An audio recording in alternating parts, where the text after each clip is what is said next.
what do I have to do? Maromazo, ¿qué está pasando aquí? Nobody's commenting nothing, right? If I look different than my previous videos, it's because I don't have no stitch of makeup on, because it is hot. It was hot today. It was so hot. That was such a rookie move, Carla. That was indeed a rookie move, and I did it twice. I did that rookie move twice. Y'all, if y'all didn't see my last video, look, I had this from my childhood. This was one of my favorite shows when I was a kid. I mean, favorite. So trigger warning for some people that don't like things that are associated with the Confederacy. So trigger warning, right? I have to do that, y'all, because that's, that's how I am, right? This was one of my favorite shows. This was my cup. This was my drinking cup when I was a little kid. Trigger warning for a TV show. I'm more triggered you only had one drinking cup. What is going on in that house? You had one cup? One cup? That's it? Who else liked the Dukes of Hazzard? The Dukes of Hazzard. No, Yvonne, you can still comment. You can, because look, everybody else is commenting. Everybody, you love this show. I love this show. I thought that Daisy Duke was so beautiful. I thought she was the most, her and Wonder Woman Linda Carter was just so beautiful. And Crystal Gale, they were so beautiful to me. I thought they were such, they met the standards of beauty. Those white actresses met the standard of beauty. Why does she give a shit like that? She's so, I don't know, odd duck. That I had already known were in place even from back then. I would look in the mirror at my chubby little face and be like, I will never be that beautiful. Never ever be that beautiful. Like, it would be so nice to be that beautiful when I grow up, right? You're not an ugly person. You just have the shittiest personality, and that makes you ugly. And you're not my type. I kind of like them like I like my coffee. Light and hot. I would look at my mom, too. My mom was so beautiful growing up. And I would sometimes look at myself and tell myself, like, like, your mom, I love that my mom was beautiful, right? I was raised by my grandma. My grandma, I've never seen a picture of my grandma in her youth. So I've always known my grandma to be my grandma, in her later years. And she raised me, but my mom, I always knew as being very, very young all the time. And like whenever I was 10, she was 27? I mean, come on. When I was 8, she was 25, 26. So she was always young. She was always beautiful. And I would always look at her and be like, am I even really your daughter? Because I don't look anything like you. Like, you're beautiful. And I can't imagine myself ever being beautiful like that. Like, ever. I never thought that. Can you imagine Vanessa as a child just staring at people, judging and staring and looking and judging and staring? Carmen Isa Irazari says, Vanessa, would you ever write a book or something like that? And if so, would you give details on how all this... Yes. In fact... Don't encourage her writing the book. Who did this? I blame you. I've had to rewrite the timeline of all of my injustices. And it's hard for me to always go back and rewrite it. And I'll constantly rewrite it because I never want to forget it. I rewrite it from the start. That's why I'm able to tell you dates and times and everything, people, the interactions, what happened, what preceded what. And it's never going to change because it's my true story. And so, yes, obviously, if I'm going to write a book, it's going to be in chronological order. And if I'm going to need y'all to understand why something was an injustice, why it was, then you need to know all of the players that were involved, everybody that was involved in perhaps failing to do a duty, participated in any kind of hate. Oh, man, we're all going down in the book of history as the mean boys and girls, the internet. Supported me or didn't support me or supported me at once and then turned to the hateful side or was on the hateful side. And then all of that, I would give all the details, everything. Y'all know I would. Y'all know I would. In fact, that's what every lawyer asks you to do is to make a timeline. And it's always traumatizing. Somebody asked me to make a timeline of my life 7 years ago, 8 years ago. It would be no big deal, right? It'd be actually fun, you know, going through all those memories, right? From what I've seen and heard, I'm pretty sure a timeline of her life would have been boring as hell. No, thank you. No, thank you. Don't do it. Bitch, you asked me to do a timeline from, you see, my whole demeanor changes. If you asked me to do a timeline from 7 years ago, that's not that easy. Because everything, it's like everything just happened. It's like I'm re-traumatized every single time. Hello, Jeanette Davis. Thank you, thank you, thank you. I don't have an interview tonight. Nobody told me I had an interview tonight. I know that I have a third party that is interacting with, you know, the podcast from San Antonio, but no, if I had an interview tonight, it's 6:20. 6:20. She's acting like that's late. She never sleeps. She's always up posting stupid shit in the middle of the night and bothering people. I'm not aware that I have an interview tonight. I think they mentioned that they may be interviewing me soon. I don't think we have a date set yet or anything like that. And to be honest with y'all,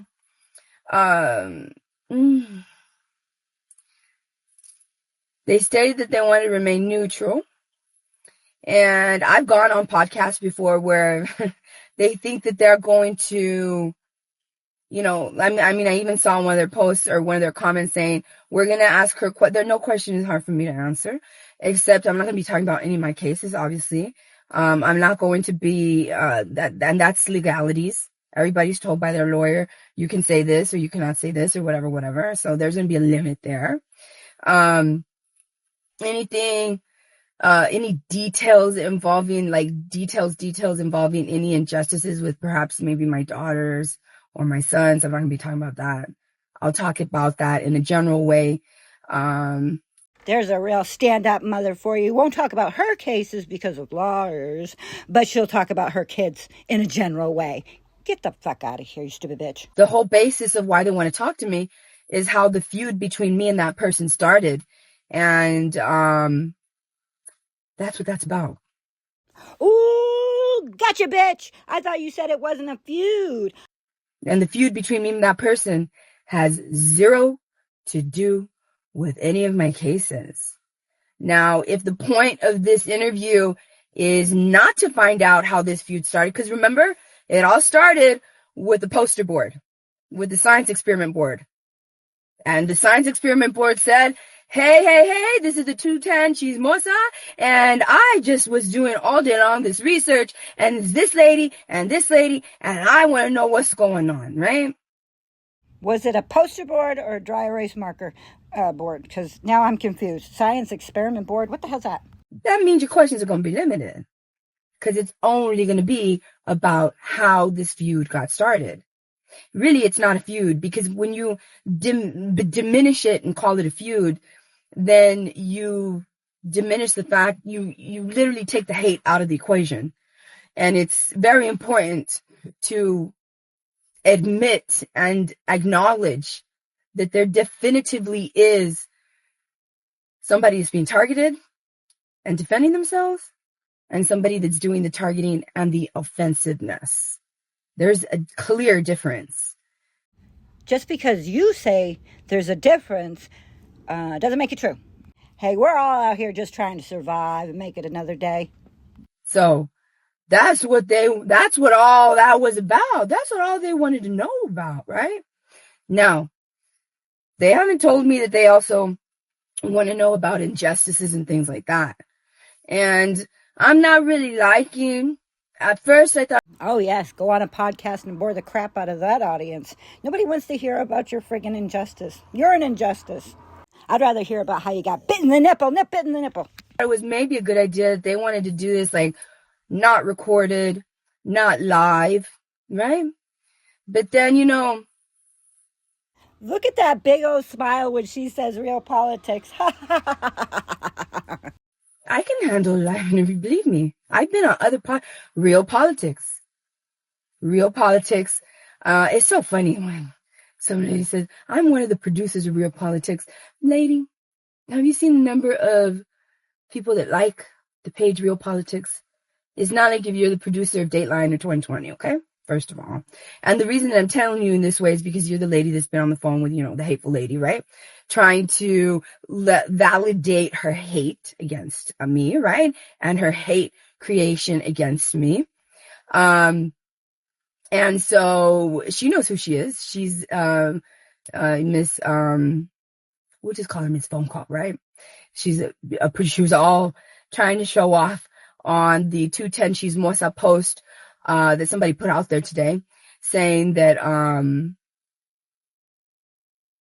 Nobody's calling CNN. Nobody's calling Dayline. Nobody's calling Dr. Phil. Nobody's calling any of those damn shows. What have you accomplished in your friggin' life? She was a producer and they had me on there and this and that, and that I couldn't answer questions. No, I did fabulous. I did fabulous in that interview. Even though y'all tried to get your way with me, I did fabulous. Even though every time that I was on there, I think I was on there twice, y'all tried to railroad me and it was not going to happen. Does she really believe she did fabulous? We've seen it. She couldn't answer questions. Fabulous. Oh my goodness. She sees her shit in a totally different way. And that's because I know that y'all, but let's talk a little bit about that producer. She's a mean girl. That's why she's on the phone aligning with the hate. She's trying to do everything she can on a page of what? How many people like your page? And how many people did I send to that page to go like it? I push hard for people to go over there and like that page because my interview was coming up with Real Politics, right? Y'all didn't get all those likes. I will even go and see out of how many of your people actually are my friends. And how many y'all got the actual interviews that y'all did with other people. To this day, the number one show, the number one video on their page is me. I don't think anybody else has even come even close to mine. Oh my goodness. It's like she's bragging about being on Jerry Springer. People watch you because you're a train wreck. They don't watch you because you're intelligent and smart and interesting. It's the same thing on Hell's Tavern. Same thing on Hell's Tavern. He tried asking me hard questions. I answered all of them. He tried, to do his little thing, and it didn't work. It didn't work. I dealt with him. Now that was funny because she got called out for what she was, a not Republican socialist. Once those beers started going down, her mouth started flapping about how everybody deserves everything free. Free. That's why I'm really not liking this. I'd rather just do it live. Because if I do it live, no, don't, I already see some hateful people.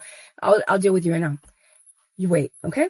So when I do it live, when it's done live, there is no way to manipulate an audience when you're finally reading the questions, when you're finally saying, well, we asked her this and this is what she said.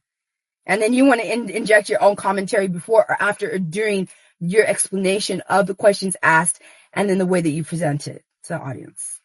You know what I mean? Did she just explain her method about how she manipulates her audience, like out loud on a video? Yes, she manipulates you people. Wake up. Stop letting her do this shit. So, can y'all not forget to like this? If y'all are here because you like me and support me, don't forget to like this video, please. Please. Thank you. You can't really slam on the hearts because there's no hearts to slam on here. That's on Facebook. But what you can do is you can like, okay? That you can do. So, don't worry, you negative people. I'm going to answer you. But Mr. Paul Cantu asked me about this interview, so I'm going to talk about it. It hasn't been set yet. Nobody told me it was tonight. And so anybody can present a set of questions and answers and answer them and interject their own commentary. I'm not letting them. If they want me to go on their show, we can go live. And the reason that I'm so comfortable going live is because A, I'm comfortable going live. Okay. B, I'm obviously comfortable dealing with nice, civil people. C, I'm also comfortable dealing with mean girls or mean boys. Okay. D, there is no trying to convince the audience, we see what's going on here. They are not being neutral In other words, your lack of neutrality is absolutely demonstrated when you are on live. It will show even more. I'm still trying to figure out if that was a goddamn riddle or a sentence or a statement. Jesus Christ. What the hell did she just say? From my understanding, she cannot have an actual conversation. That's the problem. No back and forth. No commentary. And my ability to defend whatever commentary may happen between the questions is very important to me. And so it's almost like they're taking total control. Ding, ding, ding, ding, ding, ding, ding. That's the problem. She has a control issue because she's a narcissist. And so I like live because it shows who's talking over who. It shows kind of like if you're being a little bit, necios with the questions, right? Or if you're kind of being a little bit of troublemakers, it clearly shows who's dealing with the conversation in the most appropriate way. Who's trying to derail a conversation, who's trying to railroad somebody in the conversation. So I'd rather do it live, and if they can't do it live, then I understand. But I'm not going to do the whole question thing like that. No, if you want the interview, it's going to be live. Other than that, no. And I will travel to San Antonio. I will. She set up that narrative before it was even scheduled. Look at her. The Riddler had to set the narrative in case she looked like a dumbass online.